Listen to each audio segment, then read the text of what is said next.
Welcome to The Secret Cocktail, where you learn everything about business and owning your own healthcare training program. Today, I have with me, and if you've been at the Mastermind Retreat, you already know her. It is Dayna Thomas, Trademark attorney. Welcome, Dayna. Thank you so much. I'm so happy to be here, Victoria. Yes, thank you so much for being here because I get these calls all the time. Oh, yeah. I'm not the expert. I don't have the answers. You do. Absolutely. So I would love to introduce everyone to who I trust, Yes. to who I use in my business, your firm, so that they can have someone to come to ask these questions as well. Awesome. So let's jump into it. You Let's ready? do it. I'm ready. All right. All the good legal juice. Legal juice. I love that. All right. One of the questions. What do I do before I choose a name for my business?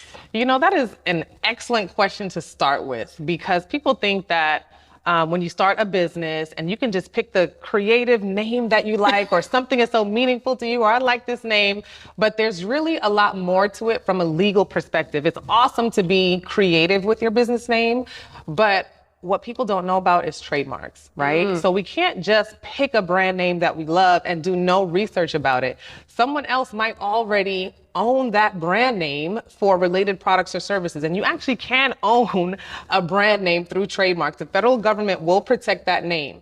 So when you're thinking about a brand name, first you want to make sure, do a simple Google search, right? Okay. And I think a lot of people do that at first, but I would say go through at least the first 10 to 20 pages on Google, not only Google, Wow. but Bing, Yahoo search, just be really thorough with it. The other thing that you want to do is look on GoDaddy or a domain name search and type it in and see if somebody has the .com for that brand name or the okay. .org for that brand name, all that stuff. Last but not least, take it to your social media, right? And see if someone already has a handle for it on Instagram. That might reveal something to you, or maybe Facebook. That's called a common law search, right? Okay. So someone can have a trademark, a common law trademark, which means they have not filed a federal trademark, but because they're using it in commerce, it gives them some trademark rights, not strong rights at all. So that's your common law search to see who's using it out there. But when we take it a step further, this is where the real expertise comes in, and my expertise, which is trademarks, right? So the trademark database is a public database. Right. Anyone can search. But For the free. For the free, right? Anybody can search for the free, but the problem is, right, searching is not easy, right? So if I'm looking to see, say my brand name is Purple Balloons, right? And I just go on the trademark database and I type in Purple Balloons, nothing pops up. That does not mean that you're in the clear because Right. trademarks also protect what's confusingly similar. So if there's blue balloons, pink balloons, yellow balloons, or purple stars, right? Or purple balloons mania, that could all be a potential issue, right? So the goal is to make sure that consumers are not confused and, brand names can be unavailable. And so I always tell my clients, if your name is not available to trademark, do not use it. That is my blanket rule because we are building legacies, right? I would never want one of my clients to choose a name and you always have to look over your shoulder to see if you're going to get a cease and desist letter. Like, that's no way to live. That's a good point. I was going to ask you, have you had that situation where like someone was using this name and not realizing that it was already trademarked? And then like, what does life look like having to fix that? All the time. It does happen.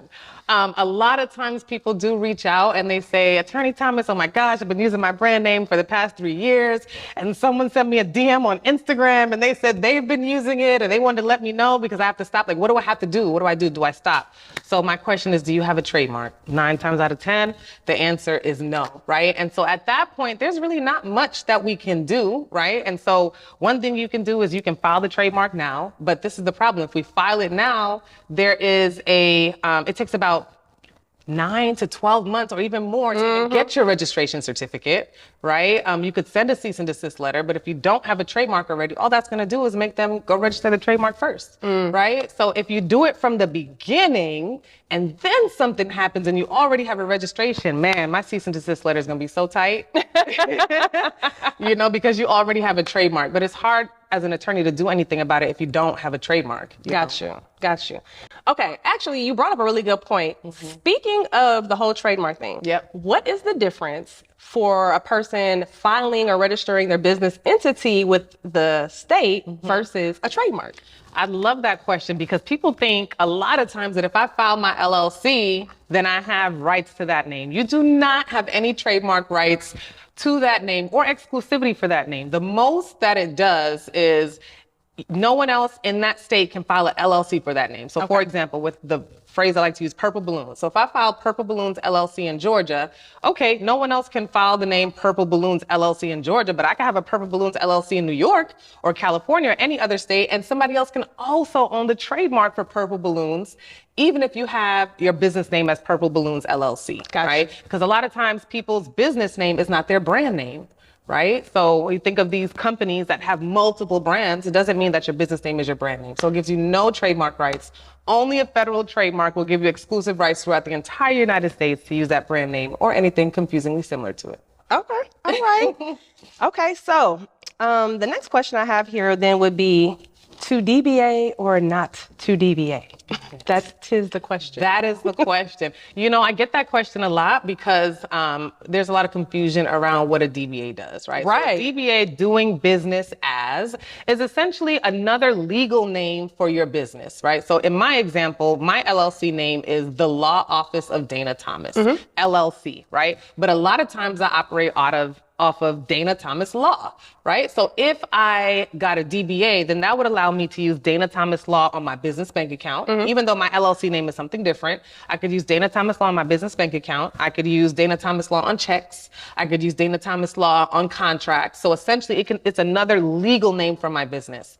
No trademark rights though, right? Gotcha. But I can use that name on legal entities, legal documents, and things like that if I don't want to just use the Law Office of Dayna Thomas LLC. So that's what a DBA does. But if you don't plan on writing checks or changing the name of your bank account or using a different name for contracts, it's really not necessary. Got you. Because that was my next question. Why would I want to do that? And then if I understand correctly with a DBA, it's not like you have to get a whole new EIN either. No, you do not. It's just another legal name for the business. But if I'm fine using the Law Office of Dayna Thomas LLC on my legal documents, I don't need a DBA. But sometimes people want to keep their LLC name private, right? For whatever reason that may be. So if I didn't want people to know the Law Office of Dayna Thomas LLC because they know me publicly as Dayna Thomas Law, then maybe I get a DBA so that if I do have a contract with a new client, it says Dayna Thomas Law, or a contract with a contractor, it says Dayna Thomas Law. Okay. Right? So. Okay, nice. I guess my next thing that I want you to really talk about is your show. Okay. So I see, girl, you got a show. Thank you. Okay. Yes. And tell us a little bit about your show, Launched in Legal. I'm excited about Launched in Legal. So Launched in Legal is a new show this year on the Atlanta Small Business Network. And essentially, I'm a host of this talk show, sharing all things legal, business. We even get into accounting and finance. So even though I'm an attorney and the show's called Launched in Legal, I'm so much more than an attorney. And I can't only talk about legal stuff. I love talking about marketing. I love talking about branding, and mindset is huge for me. So the show is mainly about the legal topics because it's not very easy for a lot of people to have access to an attorney, right? Consultation fees are not cheap and legal fees are not cheap. So I really encourage viewers to watch the show because I talk about so many things as it relates to entrepreneurship and business that a lot of people don't have access to that information. So essentially it's like free consultations with me. So we actually just started a new segment called Quick Legal Question. So if you want me to answer your specific question live on the air, I will. Just send me a DM on Instagram at Dayna Thomas Law and I'll answer your specific question. Wow, that is awesome. So if I understand correctly, you're highlighting other businesses and what they do, but also bringing awareness to life in business. Yes, absolutely. So a lot of the shows is me solo, essentially teaching some aspect of law or business that is very relevant for entrepreneurs. But sometimes I do have guests on the show, typically a guest that has expertise in something that can help the audience. Yes. Right. So, and all of my guests just happen to be entrepreneurs, right? You're not biased, are you? No, I'm not Okay. biased. I'm not biased, but they happen to be entrepreneurs, but they have some type of expertise that can help other entrepreneurs, right? So I'm all about access and education, and we should be able to have accessibility to knowledge. That's how we build better businesses and become more confident in what we're doing. There was a recent issue that had happened, and I wonder, do you ever cover like issues in business that people should be conscious of? Because I know in my industry, in the healthcare industry, there was recently a school that was busted for operating without a permit or a license to operate. And so I think that that was a good learning lesson for my school owners, talking about what the repercussions are of that. Do you ever cover anything like that? No, not yet, but that is something I'm working on for next season. So this is my first season. I like to talk about different pop culture topics as it relates to IP, intellectual property and trademarks. I just posted yesterday about something about Kanye West and it was a White Lives Matter trademark dispute situation. And it went semi-viral because I'm like, this even though this story would be great to cover, it's not true, So there is no federal trademark as of today for no registered trademark for White Lives Matter. Right. So that's something that I have talked about, publicly, and I think I should bring it on the show. So that's misinformation, and people take that and run, and misinformation has a learning lesson behind it every time. Absolutely. Yeah. It sure does. So anyway, thank you so much for sharing a little nugget.